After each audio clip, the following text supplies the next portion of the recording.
Good evening and welcome. I'm Eliza Weinstock, the Quest for Teaching Excellence Manager of the Day School Initiative at the Jewish Federation of Greater Metro West.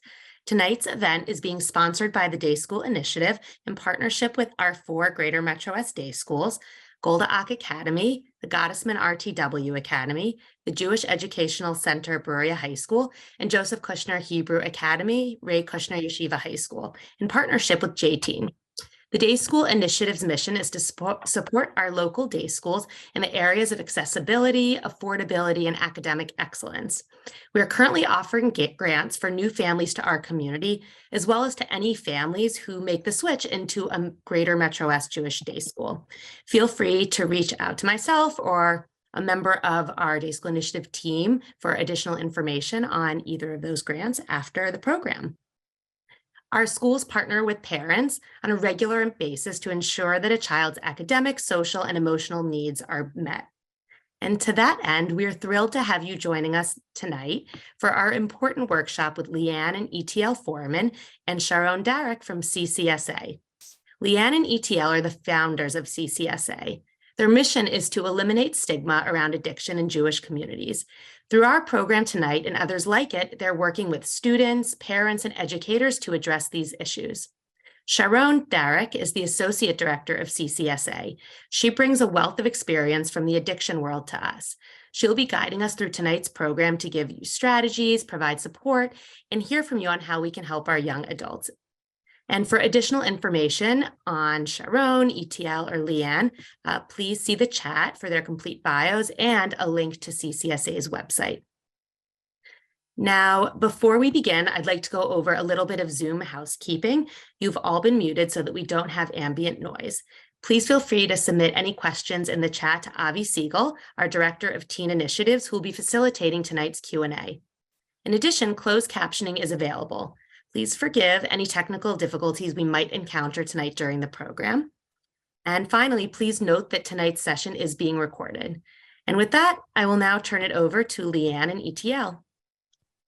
Thank you so much, Eliza, and thank you everyone for taking time out of your busy evenings to join us.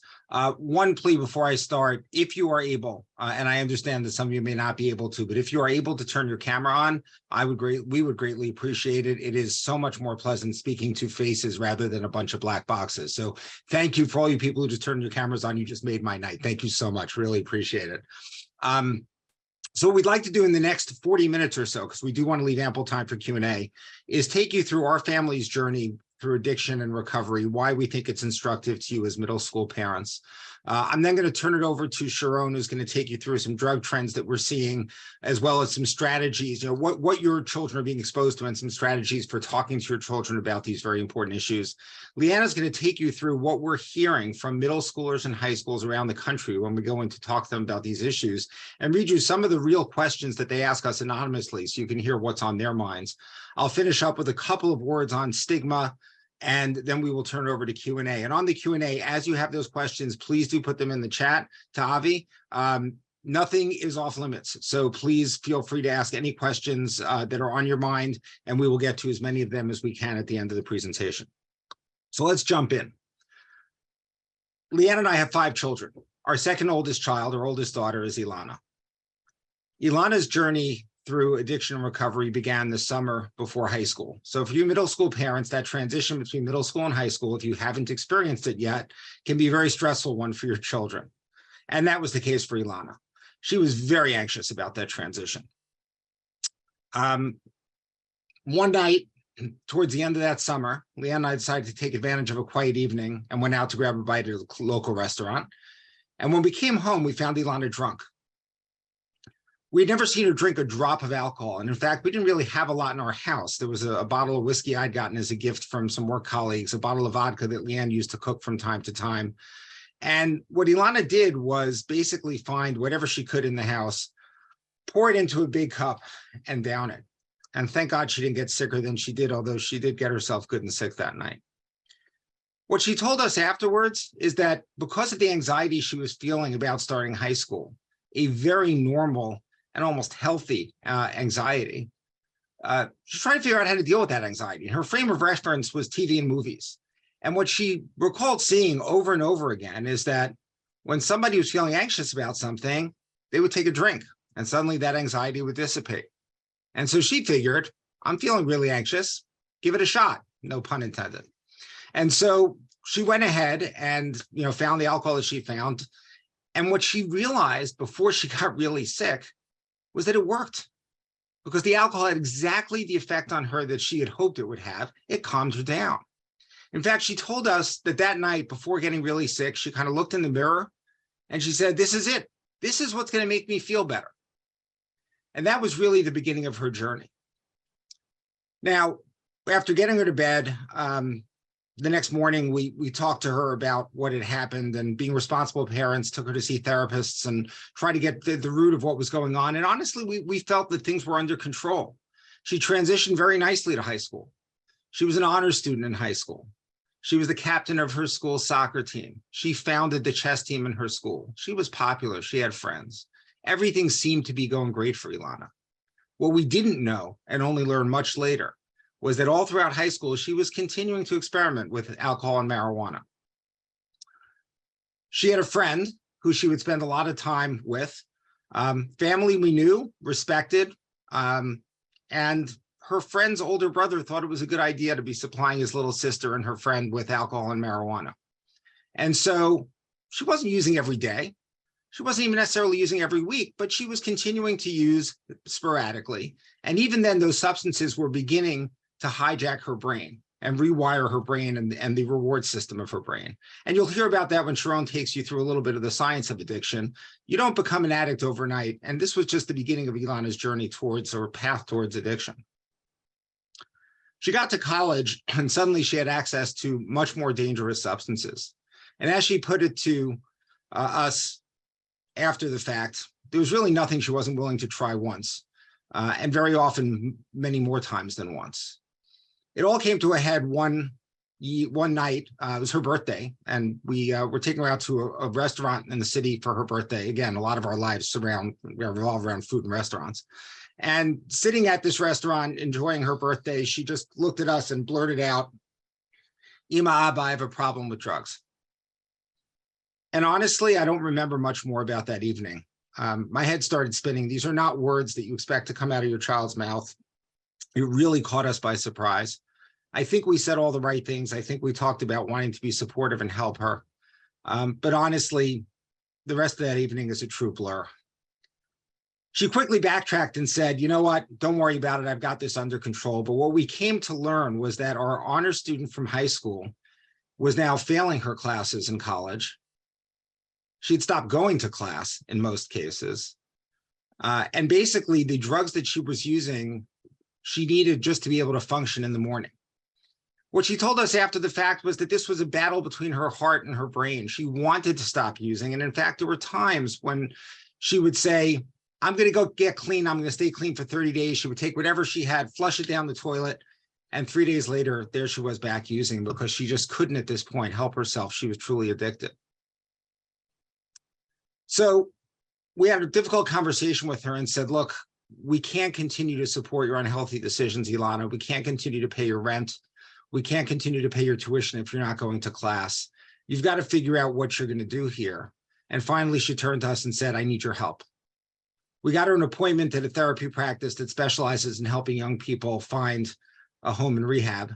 And one Saturday night, we got a call from her. She said, I'm on the plane. We're on the tarmac about to take off. I'm going down to Florida. Here's the name of the rehab facility I'm going to. I'll give you a call when I land there and settle in. Rehab for Ilana, like it is for many, many addicts, was far from a straight line. There were lots of ups and downs. In fact, in Ilana's case, several weeks into her rehab stint, one of her friends who she met in rehab turned to her one day and said, Ilana, this isn't working. Let's get out of here. And they left the rehab facility against medical advice. For 3 days, we didn't hear from Ilana. She told us afterwards her phone was either lost, stolen, or she sold it. She doesn't remember. And she tells us she doesn't remember much about those 3 days. Honestly, I think she's sparing us the details because they're probably not things we want to hear about. But we didn't know whether that next call was going to come from her, whether it was going to come from a hospital, the police, a coroner. We just didn't know. Thankfully, the next call came from another rehab center that was checking on her insurance because she was ready to check back in. Just a few weeks later, that same friend turned to her and said, "This one's not working either, Ilana. Let's get out of here again." To her credit, Ilana had the intestinal fortitude at that time to say, "No, I want to see this through. I'm going to stay here." Her friend left. Just a few short weeks later, that friend overdosed and died. And so we often reflect upon how close we were to losing our daughter. And in fact, only recently learned that Ilana also had an overdose. Thankfully, her overdose took place actually in a treatment facility. Yes, people in recovery can figure out how to get drugs into rehab facilities, and she overdosed in the rehab facility. And that's the only reason she's still alive today, because they were able to resuscitate her. She was in an environment where they knew how to do that. All the while, our family had to reframe and relearn everything we knew about addiction. To us, an addict was someone who lived under an overpass with a needle sticking out of their arms. It wasn't, a nice Jewish girl who went to yeshiva high school. To us, an addict was someone who made bad choices in their lives. What we came to learn is it has nothing to do with choice. It has everything to do with being afflicted by a disease. And so we had to learn all of these things and reframe everything we knew about substance use and addiction. We also found that no one speaks about addiction in our community. We didn't know a single other person going through this issue. And in fact, one Sunday morning, we were at our local Dunkin' Donuts, and the rabbi of our shul was online in front of us, and he knew what was going on with Ilana, and he turned to us and said, "How's she doing?" And Leanne, who has a tendency to occasionally just be a little bit sarcastic, turned to him and said, "Rabbi, if you only knew, we must be the only people in all of Bergen County dealing with addiction, because nobody talks about it." And he kind of sadly shook his head and said, "There's so much more there that you don't know." And that's when we realized that there were a lot of people out there suffering alone through this disease. So we decided maybe we could do something about that. We spoke to each of our children. We spoke to Ilana, and we said, "Are you okay publicly talking about us talking about your story?" We spoke to each one of our other kids and said, "Are you okay being known as the sibling of the addict?" Our other daughters who were going to the same high school Ilana went to, our son who was going to be of marriageable age and suddenly faced with all this publicity, and they all said, if we can help even one person, we're in. And so we told our story very publicly in April of 2018. We held an awareness event in Teaneck.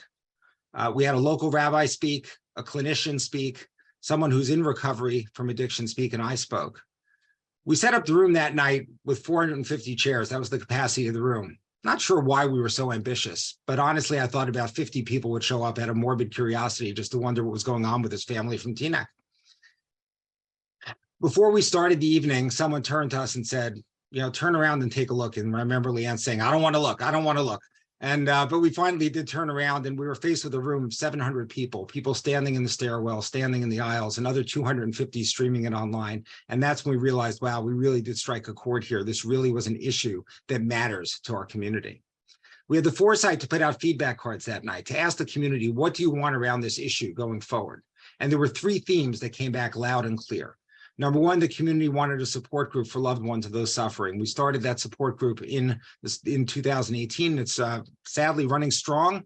We moved to Zoom as a result of COVID. We now have people from all over the country joining us in the support group.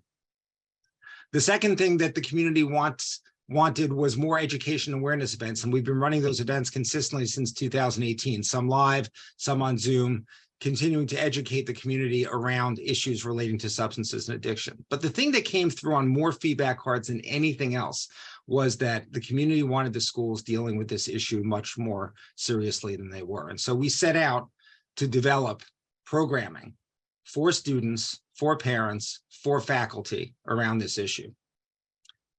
Over the 3.5 years that we've been doing that programming, we've been in over 60 schools. I lose track. Leanna always corrects me when I get this wrong. Okay. I think it's about 60 schools, about 12,000 students, thousands of parents that we've educated from 6th through 12th grades.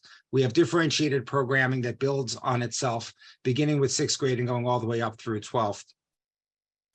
And I dare say that I think we are well on our way to accomplishing our goal, that no family that has to go through this is going to go through it alone like we did.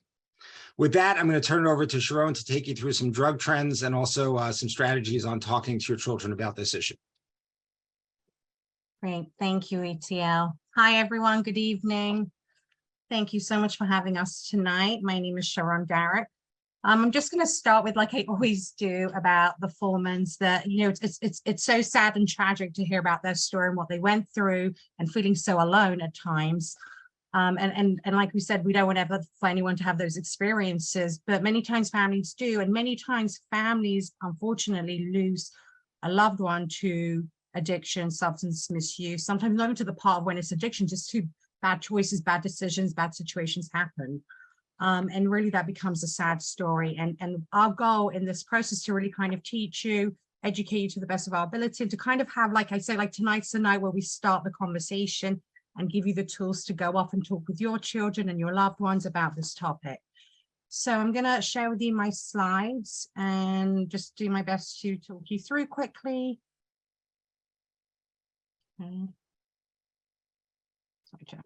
Okay. So let's just start with the beginning. What is addiction?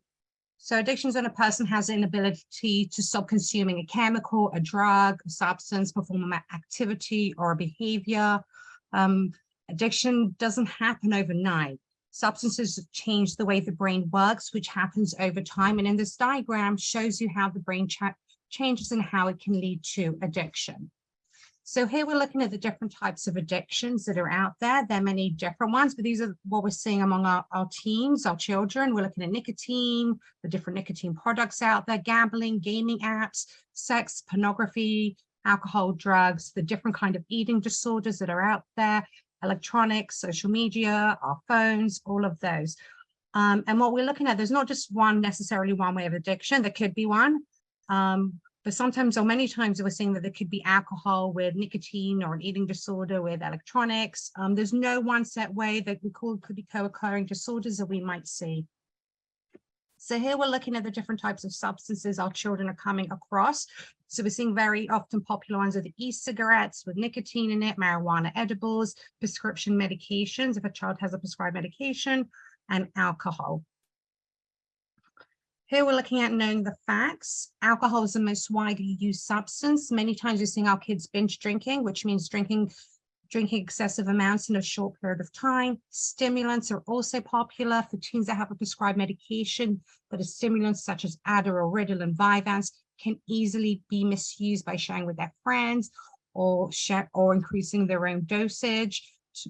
And then we're looking at marijuana. Marijuana is prescribed in New Jersey, New York. For some teens, it's seen more easily as it's seen as it's accessible, it's easy, and the perception can be less dangerous. Marijuana that we once smoked, just to keep in mind, is not the same anymore. It has much higher THC levels. And as you can see here, we're looking at it could be higher as 85 to 95%, which shows that it's extremely more potent. Then we're looking at vaping, e-cigarettes, a single Juul pod, or a pod, Juul is kind of out of date, but a single pod contains as much nicotine as a pack of cigarettes, which equals to about 200 cigarette puffs. And then we're looking here at the long-term effects: become physically dependent, addicted, memory and learning problems, health issues such as increased heart rate, lung problems, blood pressure. We're also looking at mental health issues such as anxiety, panic, aggression, and paranoia.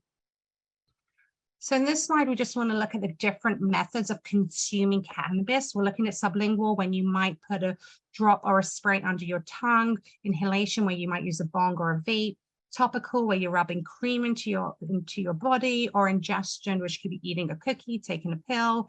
The most popular ones we're really seeing with teens are inhalation and ingestion.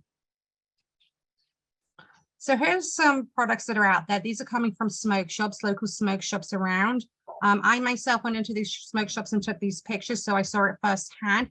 One, as we look at these pictures, who is this really being targeted to? As we can see, it's really targeting a young age. And the lookalike products they're just so alike, it's kind of scary. And when you look at it, you can just see here, you can see circled on the different products. This is where you're seeing the signs where it might say Delta 8. You might see a triangle with a leaf in it with CA, the cannabis leaf. So again, this is what's showing you on the product. But if you don't know what to look for, someone could be eating it right in front of you. And also could by accident get into the wrong hands. And again, these products are just being sold in smoke shops and dispensaries right now. You can't walk into a supermarket and buy it. It's just coming from the places I just said.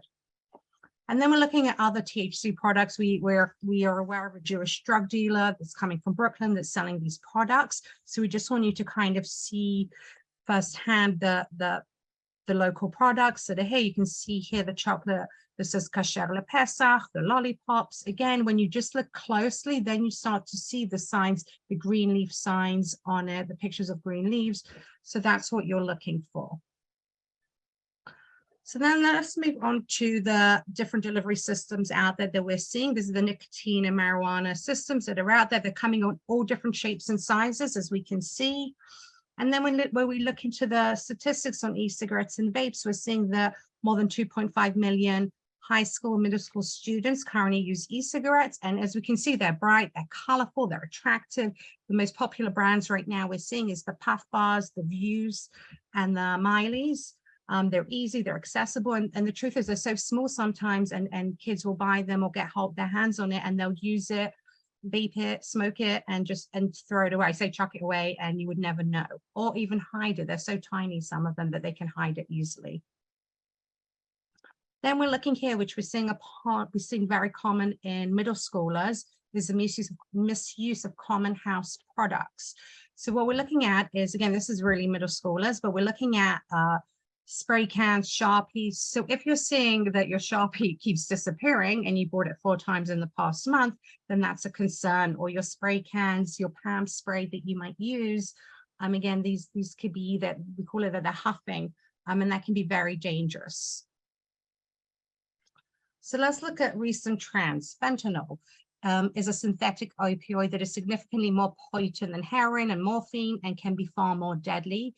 And fentanyl is added to heroin and other street drugs, which increases the risk of overdose. And then when we look here at the next slide, fentanyl, these are different kind of ways we're seeing fentanyl comes in rainbow pills to make it attractive, bright, colorful for young kids. And then here, what we're looking at on the left is the counterfeit pills that we can look at. Fentanyl is added in many times into counterfeit pills. If you're getting it from a dealer, we're hearing more and more that it's mixed into these fake pills. So just as we start to look at what are the signs and symptoms of substance use problems, first of all, this list here is not something that you will think, oh my gosh, my child has an addiction if I see this list, and that's not the reality here. Why don't you just think about it? If you're starting to see signs or these symptoms, don't ignore it. It's something that we should consider, think something's wrong, something's not right with my child. If I see in their behaviors that they're changing relationships, or if we're seeing that they're not hanging out with the same kind of group of friends anymore, they're being hostile, angry, or they're isolating in their bedroom when they once were hanging out downstairs with a family, or they were happy to go to school and now they don't want to go to school. I mean, all those kind of things are behaviors that we should not ignore.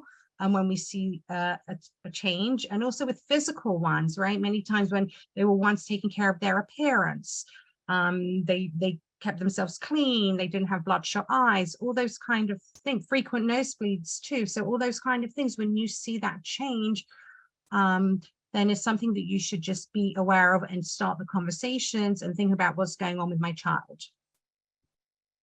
So then we're looking at contributing factors. Why is this happening to me? So first of all, we could look at peer pressure. They are in a new crowd of friends, hanging out with new people, and there is some pressure to consider trying a substance. Then we're looking at trauma. If there's a divorce in a family, car accident, or even abuse, and someone is unhappy from those experiences or struggling from those experiences, they might want to self-medicate.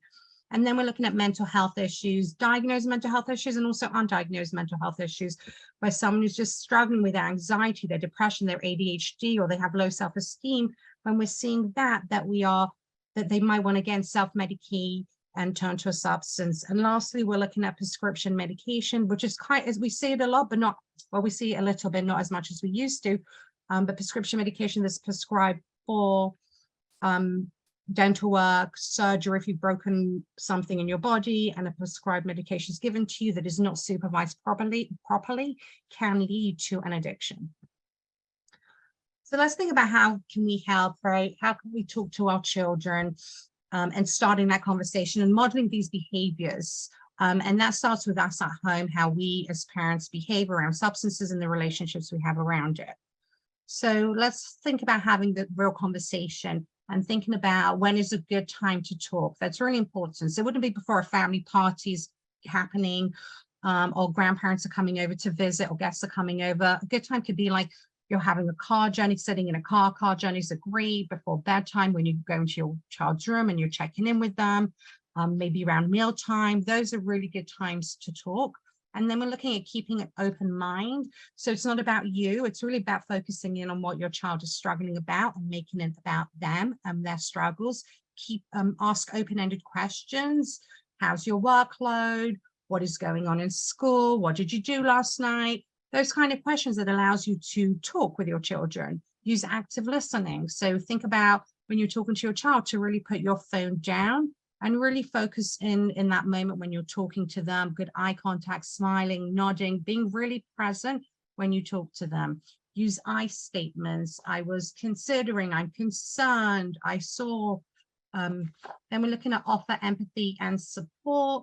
We want to be there for our children. We can't at this age fix what's going on, but we can guide them and support them through challenging situations and really offer our help for them to kind of make those right choices. And if possible, I know it's not easy, but to stay calm and patient. If it's hard, take a break for a moment, walk away from those situations. I know it might not be easy, but to come back maybe 10 minutes later to discuss it again, or the following morning. I don't suggest to wait weeks or months afterwards to come back to a conversation, but if you can, to come back as soon as possible. But it's good to kind of take a break if you need that.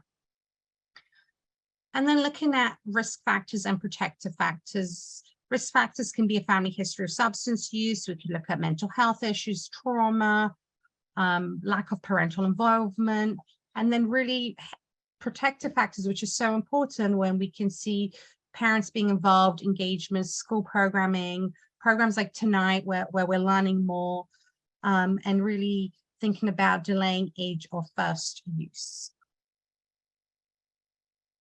And then we're looking at Jewish rituals, alcohols, and our messages around it, right? In Judaism, we can't hide or take away the fact that alcohol is part of all our rituals, and it's beautiful. There's nothing wrong with it, but it's just how do we have that relationship around it and finding that balance. So when we're looking at Kiddush and Pesach and all the other Chagim, but also are we glorifying this lovely bottle of wine that I spent $50 on, and I'm so excited to open it, and I'm making, you're making a big thing out of it and you're putting it at the center of your table, or the whiskey bottle that you spent $200 on, and I've been dying all week long to have my whiskey and drink it with my friends. So again, you have to think about the messaging around that, and what does that mean to your children? And with that, we're just looking and considering treatment. Many times we talk about treatment options out there. They're really important. If someone needs help, there are different options out there. And again, that should never be ignored, but something that we should address if someone should need it, whether it's therapy, outpatient, or inpatient treatment. And with that, I'm going to hand it back to Leanne. Thank you. Thank you, Sharon. So ETL touched a little bit on what we do in schools. We have 12 presenters. They are young people in recovery with firsthand lived experience with addiction. We have a curriculum that goes from 6th to 12th grade, and we have trained all of them to tell their story and infuse their personal journey in the educational piece, the science behind addiction. Each of our presenters has a separate, distinct story, but the common thread with all of them is, with the exception of one, they all started their substance use before the age of 14. So somewhere between the ages of 11 and 14, they had their first exposure, their first use. And statistically across the nation, kids are misusing drugs as young as 12 and 13, which means they're using them even earlier. And we're no exception to the rule. It's, we're a microcosm of the macrocosm. So why do we want to educate kids? Why do we want to go in and start talking about substances and preventing substance use? First of all, kids know a lot more than we think. They are exposed to it in their everyday lives. Now with the legalization of marijuana, we are smelling it on the streets. I don't know about your town, but I know in my town, you walk around, you can smell weed almost everywhere. Certainly in New York City, it's on every street corner. Media, social media, ads, the opioid epidemic, overdoses, whether it's on the news, whether it's in movies, TV shows. It's all about understanding that we as adults cannot limit the availability of these substances. We cannot control their access to it. We can, however, influence their decisions by teaching them what these substances do, not by scaring them. I don't know if you all remember the Nancy Reagan frying pan and the eggs. This is your brain. This is your brain on drugs. So it's not about scaring them, but it's really about educating them. These are substances. These are how they affect your brain and your body. And to also take away the perception that they're harmless, especially with the legalization of marijuana. One of the consistent questions we get is, well, what's the big deal? It's made legal, and that message, underlying message is, it must not be a big deal. It must be pretty harmless if it's okay to use. Not commenting on anybody's adult use, by the way, 21 and over, we're legal to drink, we're legal to use marijuana. We're not commenting on that, but like Sharon said, how do we have a healthy relationship with substances, and how do we model that to our children, and what messages do we give? So one exercise we do is we give in all of our presentations, and like we said, we've presented to over 12,000 kids, we give out index cards and we ask the kids, please ask us any question you want anonymously. We try to get to them to the end and of our presentations, but we see those in 3 common categories. The first is misinformation, where they heard something, they don't really understand, they have the wrong facts, they're, don't really understand what they're talking about, but they have some information. So of course it's important to correct them and give them the facts. Second is curiosity. They want to know about substances, what they're like, they want to try them. And the third is concern, either it's for themselves or for a friend who might be using, or even for a loved one. We had a couple weeks ago, a young boy give us a card that said, my dad is an alcoholic, what can I do? And that's just one of many, but unfortunately, these are kids either in middle school or in high school, and that's a lot of burden to shoulder. So I'm going to actually read you questions from middle school students, because I want this to be relevant and real for you. So again, this is just an assortment of questions, 7th and 8th graders. Is it really bad to try once or twice? What's the worst if I get drunk once? What do you do if your friend pressures you to take drugs? I think alcohol tastes good. Is that bad? I'm really curious about what an edible tastes like. Can a few shots harm a person? In my family, drinking is normalized. Is it okay to get intoxicated sometimes when my family is present? I have a friend who has brothers who smoke weed. I'm scared she will too. What can I do to help her from developing a problem? So again, these are, they're in their words, again, fitting into those categories of curiosity, a little bit of misinformation there, and certainly the concern for a friend. It really is important to educate our kids, and that's something we feel very strongly about. But the other part of this is really making our parents the trusted resource. We talk in every single program about finding a trusted resource in your life, a trusted adult to go to if you have a problem, if you're worried about something, concerned about something, you have a question. And we want you, the parents, to be that trusted resource. We want kids to feel that they can turn to you. Those protective factors that Sharon showed you, they're extremely important. The biggest one being just being engaged with your children. I always get asked this, and like we said, no questions off limits. So if you want to start, chatting them to Avi, I'll take one away from you now, which is, what's your biggest regret?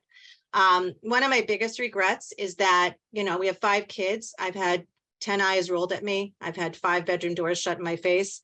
I've had kids as they transition into high school, differentiating, separating from us, finding their own identity, all very normal. I left that door closed on many occasions. I erred on the side of, I shouldn't bother them. They don't want to talk to me right now. And I really left them alone in terms of, I'm not saying being a hovering, smothering parent, but I could have opened that door. I could have sat on their edge of the bed for 10 minutes and asked them about their day, instead of feeling like, oh, they need their alone time. And I think we sometimes forget to strike that balance of, respecting privacy, but also being involved and engaged with our children. The other part of this is having that conversation, not as a one and done, but as an ongoing organic process to introduce the subject. Now, this is an opening to talk about it. I had this program. I learned something tonight. I want to talk to my child about it. But then to continue talking about it, and also to lean into where they are. Ask them, do you know what a substance is? Ask them, do you know what drugs are? What have you heard? Kind of, you can gauge from them what they know. You might be surprised. Unfortunately, you might be really surprised what they know. But there's also, again, that misinformation that you can correct. We are, whether we believe it or not, the strongest influences in our children's lives for a very long time to come, especially middle school. And we also can very clearly state our disapproval of their use. They are acting impulsively right now. Their brains are not fully developed, and we have to be there to help them not make those decisions on impulse, but to really think through their choices and saying to them very clearly, I don't want you using because I want you to grow up, be a healthy, productive adult. I want you to use substances when it's appropriate for you. This is not appropriate. Your brain is not fully developed. Those messages really do sink in.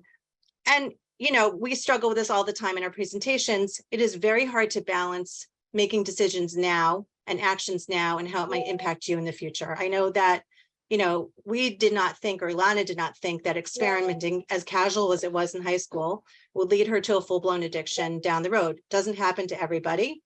It's not a given, but it's also not a given that, you know, a drink here and getting high there isn't going to lead you down that path.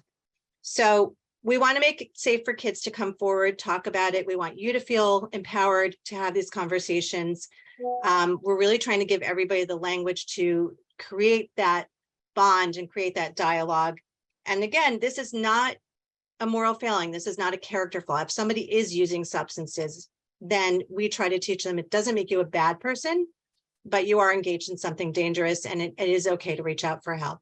With that, I'll turn it over to ETL. So before we take your questions, and I really do want to encourage you to chat those questions in, just a couple of words on stigma. I want to pose 3 questions. Number 1, why does it matter that this issue is stigmatized in our community?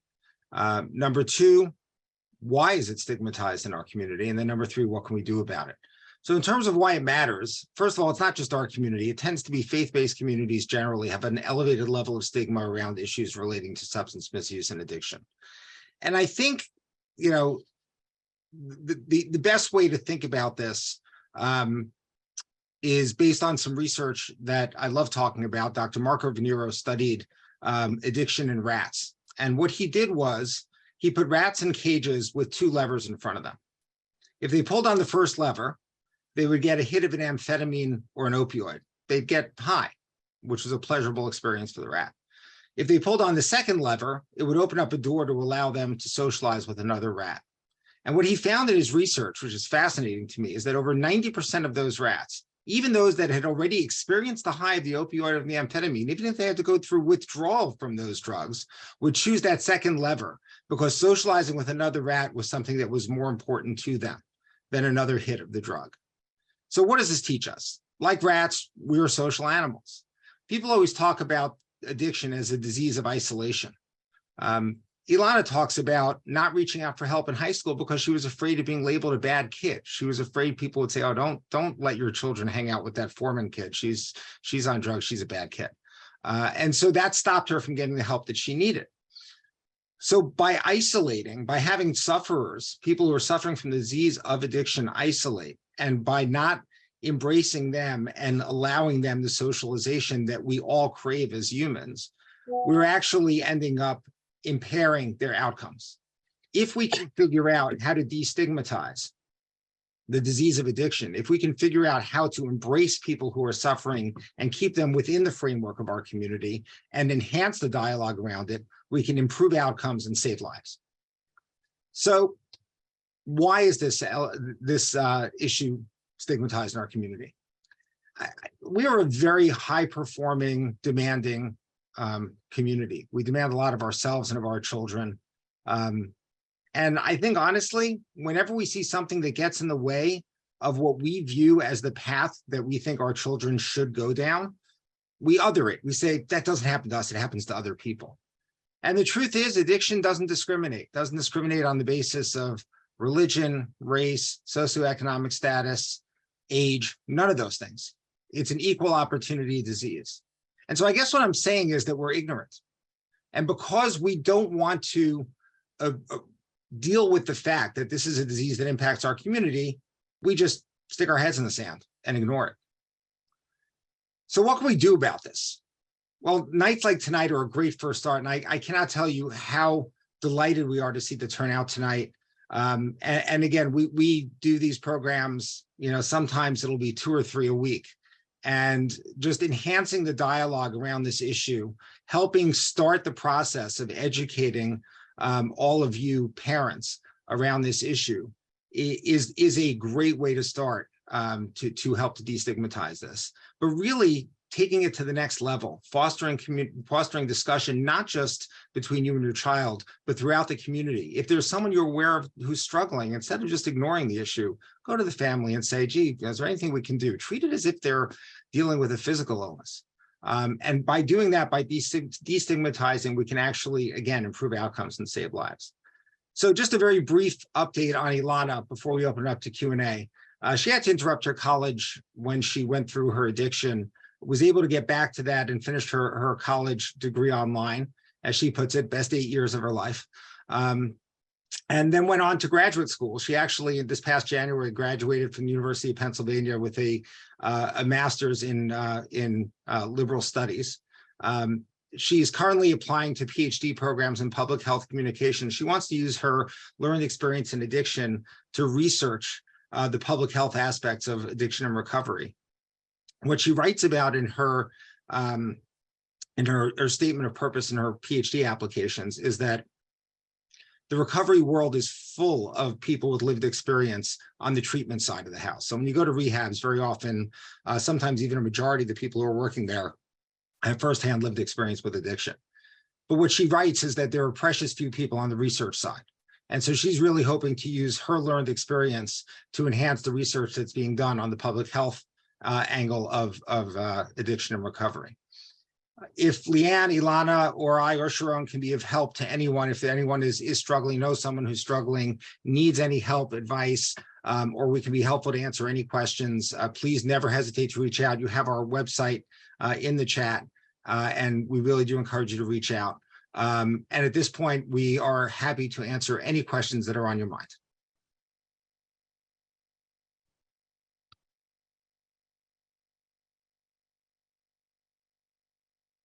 So I want to thank, first of all, Leanne, ETL, and Sharon for moving and powerful statements, both on personal accounts as well as facts and figures that we should know. I got a few questions that did come into the chat that I'm going to start off with. And then as more people fill out their index cards of the questions that they want us to be answering, they'll send them my way. And in the meantime, as always, you spark curiosity in myself as the educator on how we can best do this. So the first one comes from a parent who says that, you know, it's challenging because I'm not sure that if I show my child how much they should be drinking, right? So this is what a shot glass is, and this is a glass of wine, and 1 ounce of this and 5 ounces of that is gets you to the 0.08, you know, legal limit for adults, that they're going to take that and see it as me condoning them drinking, or seeing it as me introducing drugs and alcohol to them, versus using it as more of a guidance measure that they hear it from me as opposed to somewhere out. So can you address this idea that having parents show their kids how much they should be drinking is actually opening the door, or is it a myth that it's not opening the door and it should be the tactic that we use? So I think there's a dual message that you can give, which is, I don't want you to drink. Again, your brain is still developing, the connections are still forming. You can do damage while that is happening. There's something called the survival hierarchy, where your brain literally categorizes what's important. And when you introduce substances, alcohol, nicotine, marijuana, anything else, and an underage brain, it starts to recategorize those things and lock them in more deeply. Therefore, if they do become addicted, it becomes harder to break, as opposed to an adult who might become addicted. So all that wiring that's going on in the brain and all that development, you're really playing with fire to introduce any kind of substance. The second thing is, while saying, I don't want you to use, I think there's an educational piece, which we do have in our curriculum, which is there is a difference between beer and wine and hard alcohol. There's a difference between alcohol content. There's a difference between how much effect it has on you. I know ETL and I, when we are asked how we feel personally, should I give my kid wine? Should I not give my kid wine? Should, you know, and Sharon, you can talk about, you know, what you always say, which is have the conversation around that. But I don't think there's any reason for an underage, and underage can, you interpret that 21, you can interpret that 18, whatever you want. I don't think there's any reason for children to have hard alcohol.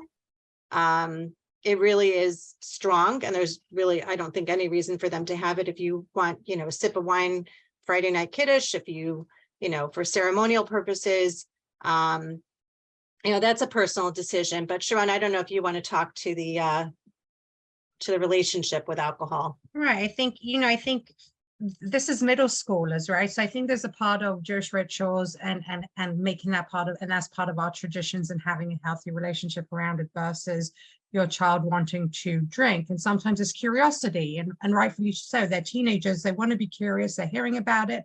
Me just portraying it in such a way that it's attractive, it's young, it's fun. So, if your kid's asking for it, my first question is always why? And to have that opportunity to discuss it with them. And we always say, and if your children's friends are with them, we don't, never to give them any alcohol. We don't, we say that's a hard no. But if it's between you and your children, then you have to take the opportunity to really start the discussions around it, having healthy relationships around it, and figuring that out together as a family. But also, if your child's taking a prescribed medication, please keep in mind that can be triggering mixing alcohol and meds. Yeah, sometimes you have to be careful because you think, oh, if my child has their first experience with alcohol with me, it'll be a safer environment. Well, what if they like it and decide they want to continue that journey and have, more experiences, and all you've done is, they look at you and say, well, thanks for introducing me to this, Dad. That's great. So you have to be really careful that the messaging is very clear, and that they understand, where they can go with their questions, and have that open relationship to be able to address it if in fact they find themselves in a challenging situation. But not giving it isn't going to, I mean, I hate to be the negative one here. Not giving it isn't going to stop them from getting it, meaning they can get it. I mean, we've had many situations where, the first drink was at a bar mitzvah. They took the alcohol that was being served to the adults and they snuck it off somewhere. And, 7th graders, 8th graders, sneaking alcohol behind the adults' back. So if it's going to happen, it's going to happen. It's just being consistent with your attitude towards it and conveying that very effectively. Mm-hmm. I also want to add in, as we talk about this more, you don't have to wait to start the conversation when your child asks you about it, right? You could be proactive, and when they're going out social scene, right? If they're going to a bar mitzvah or a simcha or a friend's party, it could be, a time to talk about it. What, about you might be in a situation where alcohol might be offered to you. When my son started the bar mitzvah circuit 6 months ago, we had a big conversation, about alcohol will be around and what the expectations are, what my thoughts were, what his thoughts are, and about being safe around that and healthy behaviors around that. And so I there's opportunities where we can just start these conversations where it can be natural, it can be organic. It doesn't have to be when an urgent situation has happened. It can be very natural in that way, or should be, or could be, or try to be. Thank you. You mentioned in your talk, right, the idea that THC and a lot of the drugs that, let's say, we did recreationally 20 years ago, were at completely different levels, right? So how do we have these conversations with kids that, you think that you're having melatonin and it could be, a laced gummy, right? That even a small fraction of fentanyl that gets mixed into whatever you think you're huffing could literally kill you. Right. So it feels like there is a heightened nature at which drugs are dangerous to our children. How do we have these conversations that aren't alarmist, that aren't just telling them don't do it or you will die, but trying to get out of a scare tactic, if you will, or are scare tactics the only way to go? So I think, unfortunately, with fentanyl, scare tactics are the only way to go. Aside from the counterfeit pills where they're mostly being found in, it is being found laced into marijuana also. And there are kids that are dying from overdoses. It is the #1 cause of overdoses in this country. And last year there was over 100,000 overdoses. So deaths, not just overdoses, overdose deaths. So I think with fentanyl, that is terrifying. And we just have to be real and say that is, Russian roulette right there. In terms of THC, and this goes along with the secondary question, which is if you did use, and your kid asks you, did you use drugs, mom, dad? Did you ever try? You can, without getting into the gory details of, I don't know, danced on top of a table once, but without getting to the gory details of your drug use, you can say, I struggled and I tried something and I was curious too. It doesn't condone your kid trying it. It's just you admitting, you had flaws and you also struggled as a teen, but, look at you now kind of thing. But THC itself is scary. It just can be explained in a way I think that's a little less scary, which is if you are asked that question and you want to admit it. THC then, a joint was 2 to 4% THC. Now you're talking about edibles, which are upwards of 85 to 95% THC. These are levels of potency and concentrate that have not been studied, that they have no idea what that kind of strength does to the brain generally, and especially an adolescent brain. In addition to that, the long time that it takes to take effect, it can be anywhere from a half hour to 2 hours, is leading to marijuana overdose, that people are overeating, kids are overeating. And there's this whole study that came out from the American Pediatric Association that, under 6 years old, there's a whole study now of how many of them have been, poisoned, not even paralyzed, I was going to say paralyzed, not paralyzed, poisoned by marijuana exposure. And poison control, also the 800 number that's been called, all those statistics that are out there. Marijuana has become really very, very dangerous for our kids. And because of its potency, and we don't know the long-term effects, but we do know that the short-term effects, there's psychosis, there's anxiety, depression, there are other things that are being caused by it. Those are all things that can be talked about openly and even researched together. Sharon, I don't know if you have anything you want to add. I think you kind of covered it. I think, the other part would be that there's opportunities, like we showed you the slides of the lookalike products, right? Those are opportunities. That's just everywhere. That's been, I say everywhere. It's being sold in smoke shops, and we've heard from high school students that it's being sold to them. So there's an opportunity. We show all middle school students right now from 7th grade and 8th grade these slides to educate them, not to scare them. It's not a scare tactic, just to say that you might come across this. And it might come home, it might be in like, it could come like adults buy it for themselves, and it might accidentally get to the wrong hands. So we're educating the children to look out for these brands, to look out for the signs. So this is an opportunity, again, to tell your children, look, there's these kind of edibles, and explain what it is. If your children don't know it, you'll be surprised how many really do know it. And to think about like teaching them around what are edibles, the lookalike products, what signs to look out for. I think that's at this age we need to, because again, it can get into the wrong hands and they might not even know. They might be thinking, I'm going into my friend's house and the mother said I can go into the pantry. I know, I see some gushers right up on top. Let me grab some, and they don't even realize.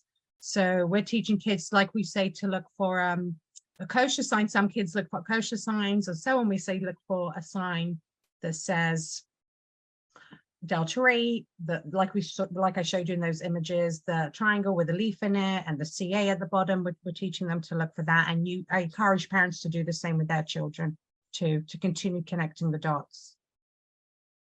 So talking about teaching our children, when we were growing up, the slogan or the adage was just say no to drugs, right? It seemed like it was a very one-line message that in your life, somebody offers you and you can just say no. As we're noticing peer pressure, and you could speak maybe to what Alana was feeling in her formative years of middle school and high school, right? What do we tell kids today in 2023? Is it still just say no to drugs? Do we feel like that adage no longer works and it needs to be more nuanced? But how would you help parents have the fortitude to give their kids resources of wording, of expressions, of gestures even, that they can do when their peer pressure is saying, just try a little, have a smoke of my vape pen, have a little gummy, it's not going to harm you. How can we respond best? So I mean, we talk now, instead of just say no, what we say is we want to empower you to make informed decisions. Our children these days they're very independent thinkers and actors. And we want them, they need to own the decisions that they make around issues, including issues around substances. And so rather than just say no, what we say to them is, if you're going to make a decision to use a substance, we want to make sure you understand the ramifications of that decision. We also want to make sure that to the extent you don't want to use a substance, you're not comfortable, that it's okay to say no. Not only is it okay to say no, but we're going to give you the tools to do it comfortably. We're going to help you come in with all the excuses pre-planned. Oh, I'm on medication. It doesn't mix well with alcohol. I'm sorry. I'd love to join you and take a drink, but I can't. Oh, my parents drug test me. If they catch me, they're going to kill me. I really can't. I've got to babysit my little brother tomorrow. I can't be hungover. Whatever it is, to have those pre-plans. Because again, if children will act impulsively if they don't have these things kind of pre-planned in their minds. The other thing we talk about is peer pressure is not always all negative.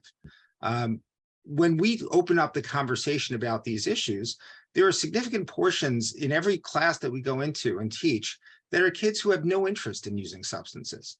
And having them all realize that they're not the only ones is also a very positive message for them. It's okay to hang out with the kids who don't want to use substances. So it's not an entirely different message than just say no, but it is more nuanced in that we want to empower you to say no because that's what you're feeling and that's what you know is best for you.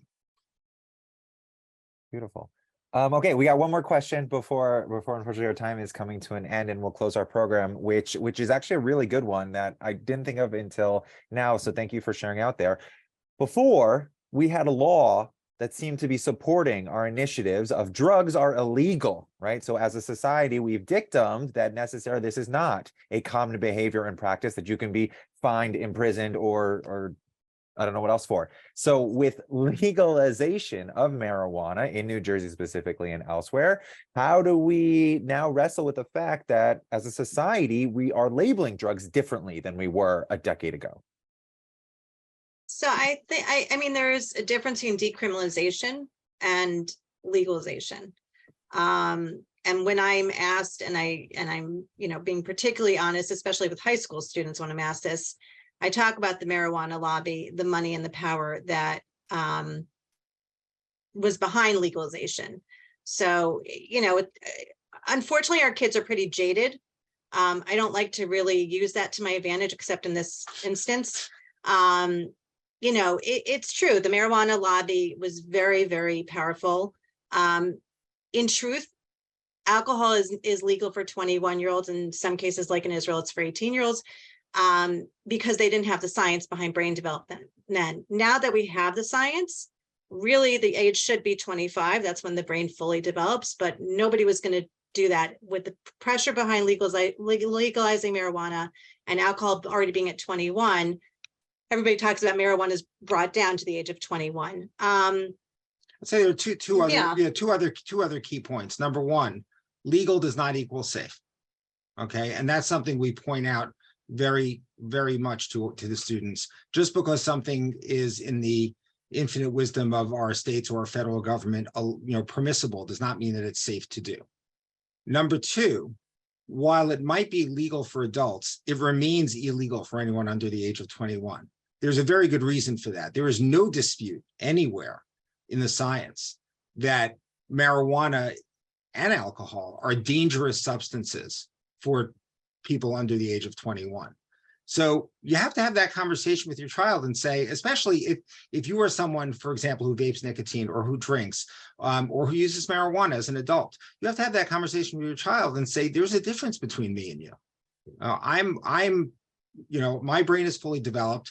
I've made this decision to have this relationship with a substance, and, up to you how much you want to go into as to why it's important to you. But for you, this is just downright dangerous. And I want you to get to the point where you can make that decision. When you turn 21, you make the decision on your own, whether this is a substance that you want to use or not. You might choose to, you might choose not to. But for now, it's just dangerous. And so I think that's the important distinction, because we do get that from kids and we say, well, is it legal for you? And they say, well, no. It's like, okay, there's a reason for that. Beautiful, beautiful answered. Okay, with that, I'll turn it back to Aliza. Hey. Thank you, Sharon, Leanne, and ETL for an informative evening on how to have these very challenging conversations with our children. This is a really important topic, and we're thankful for the work that you're doing and the opportunity for our community to hear from you tonight. Tonight's program was brought to you by the Day School Initiative in partnership with our 4 Greater Metro West day schools, Golda Ak Academy, Gottesman RTW Academy, Jewish Educational Center, and Joseph Kushner Hebrew Academy. The Day School Initiative's mission is to support our day schools in the areas of accessibility, affordability, and academic excellence. We're currently offering grants for new families to our community, as well as for local families who make the switch into a greater Metro West Jewish day school. Feel free to reach out after tonight. Well, I guess this is now afterwards. So once you log off, feel free to reach out for additional information. Thank you again for joining us and have a great evening.